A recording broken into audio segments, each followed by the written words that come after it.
Şeyx, sizə belə bir sualım var inşallah. İslam dinində gözü qorumağın önəmi nədir? Bunu imkan varsa bizə bir açıqlayardınız. Bismillahirrahmanirrahim. Elhamdülillahi ve salatu ve selamu ala Resulillah. Amma ba'd. Aleykümselam ve rahmetullahi ve berekatuhu. Gözü qorumağın əhəmiyyəti İslam dinində çoxdur. Göz öncəliklə Allahın nemətidir. Onu Allah Taala'nın qadağan elədiyi yerlərə istifadə etmək doğru deyil.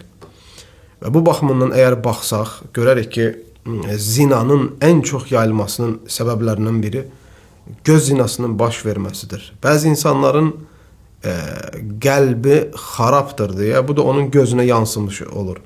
Baxırsan ki, yolda qadın keçdi, qız keçdi, kim olur, gələnin necə ki deyirlər, önündən gedən arxasından baxır. Gözünü ona aid olmayan qadınlardan çəkməyə çalışmır. Belə insanlar İslam dinində qəzəbə düçar olmuşlar və yaxud da nifrət olunan insanlardandır.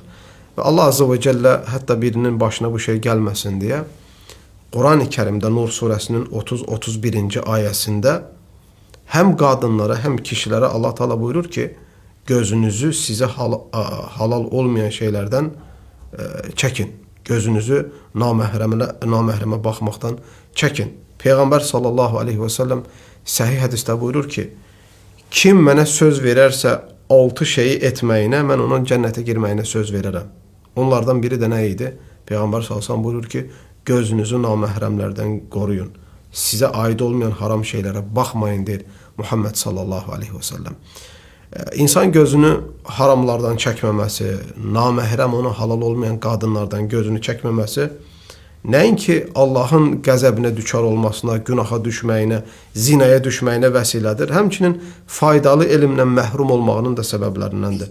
Şeyxülislam İbn Teymiyyə rahmetullah buyurur, Gaddul basar, gözü qorumaq insana elmin qapılarını açır.